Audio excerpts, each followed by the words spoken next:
Bendiciones, alumnos queridos.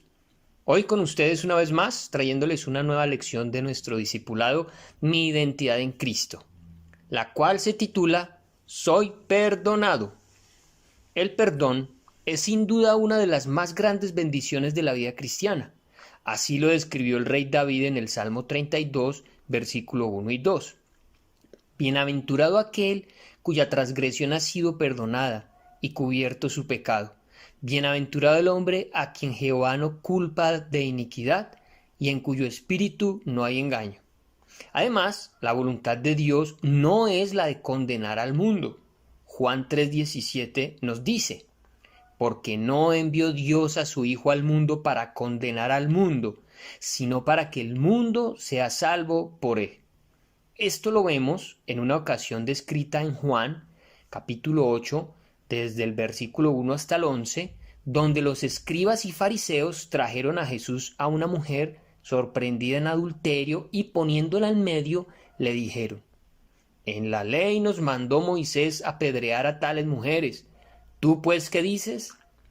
Y como insistieran en preguntarle, se enderezó y les dijo: el que de vosotros esté sin pecado, sea el primero en arrojar la piedra contra ella.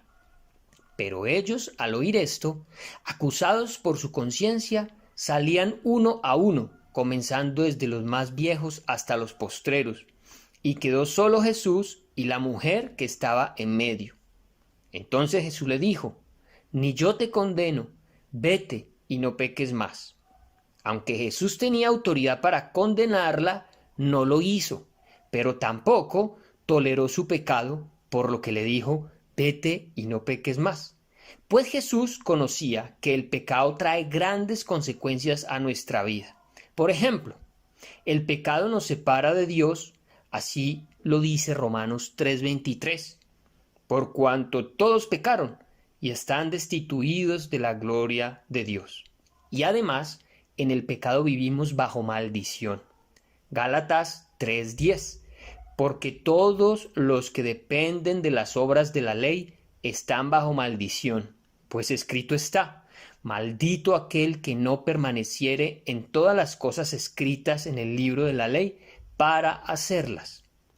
Pero Jesús provee la solución al pecado a través de su muerte, como lo vemos en Romanos 5:8. Mas Dios muestra su amor para con nosotros, en que siendo aún pecadores, Cristo murió por nosotros. Y Gálatas 3:13 dice que Cristo nos redimió de la maldición de la ley, hecho por nosotros maldición, porque está escrito: maldito todo el que es colgado en un madero.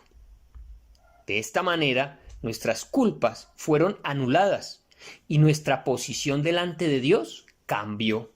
Sin embargo, aunque las Sagradas Escrituras nos ayudan a entender el perdón que Dios nos ofrece, debemos también aprender lo que significa un verdadero arrepentimiento. Pues aunque Cristo murió por todos, solo algunos aceptarán su sacrificio, dejarán su pecado, creerán en él y serán perdonados, mientras que otros morirán en su obstinación. Juan 3:18 dice: el que en él cree no es condenado, pero el que no cree ya ha sido condenado, porque no ha creído en el nombre del unigénito Hijo de Dios. Y para que entendamos lo que significa un verdadero arrepentimiento, veamos la historia de Lucas 23, desde el versículo 39 al 43. Y uno de los malhechores que estaban colgados le injuriaba diciendo: si tú eres el Cristo, sálvate a ti mismo y a nosotros. Respondiendo el otro, le reprendió diciendo: ¿ni aún temes tú a Dios estando en la misma condenación? Nosotros a la verdad justamente padecemos porque recibimos lo que merecieron nuestros hechos, mas éste ningún mal hizo. Y dijo a Jesús: acuérdate de mí cuando vengas en tu reino. Entonces Jesús le dijo: de cierto te digo que hoy estarás conmigo en el paraíso. De este texto aprendemos 4 condiciones que determinan lo que significa el verdadero arrepentimiento.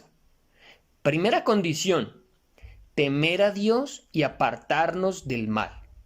Lo vemos aquí cuando aquel malhechor demuestra su temor a Dios al no participar con el otro malhechor en maldecir a Jesús, sino que al contrario lo reprendió diciendo: ¿ni aún temes tú a Dios estando en la misma condenación? Segunda condición: reconocer nuestro pecado y la justicia de Dios. Aquel malhechor asumió la responsabilidad de su pecado y no se justificó delante de Jesús culpando a otros por su desgracia cuando dijo: nosotros a la verdad justamente padecemos, porque recibimos lo que merecieron nuestros hechos. Tercera condición: reconocer a Jesús como el Cordero sin mancha ni contaminación, que fue ofrecido y sacrificado por nuestros pecados. Refiriéndose a Jesús, el malhechor dijo: pero éste ningún mal hizo. Y cuarta condición: clamar por la misericordia de Dios. Y dijo a Jesús: acuérdate de mí cuando vengas en tu reino. Esto fue lo que hizo el malhechor arrepentido, y Jesús le garantizó su perdón. Entonces Jesús le dijo: de cierto te digo que hoy estarás conmigo en el paraíso. De esta manera somos perdonados por nuestra fe en Él y por asumir nuestra culpabilidad. Ahora estudiemos 4 bendiciones del perdón que vienen a nuestra vida como resultado de haber recibido a Jesús. Primera bendición: Él borró nuestros pecados. Isaías 43:25.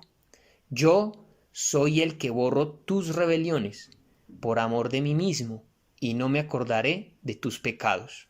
Segunda bendición: Dios no se acordará más de nuestros pecados. Miqueas 7:19. Él volverá a tener misericordia de nosotros, sepultará nuestras iniquidades y echará en lo profundo del mar todos nuestros pecados. Tercera bendición: Dios nos limpiará de todo pecado. Primera de Juan 1:9. Si confesamos nuestros pecados, Él es fiel y justo para perdonar nuestros pecados y limpiarnos de toda maldad. Y cuarta bendición: Dios limpiará y purificará totalmente nuestras escorias. Isaías 1:25. Y volveré mi mano contra ti, y limpiaré hasta lo más puro tus escorias, y quitaré toda tu impureza. Así pues, la voluntad de Dios no es que vivamos en vergüenza y culpa. Muchos cristianos viven acusados por el diablo, que es la mejor manera que él ha encontrado para oprimirlos. Dios nos redarguye de pecado y nos guía al arrepentimiento, pero no es su propósito que vivamos tristes, avergonzados y llenos de culpa. Bien, mis amados alumnos, llegamos al final de la lección de hoy. Como siempre, no olviden desarrollar el taller de sus cartillas. Muchas bendiciones y hasta la próxima.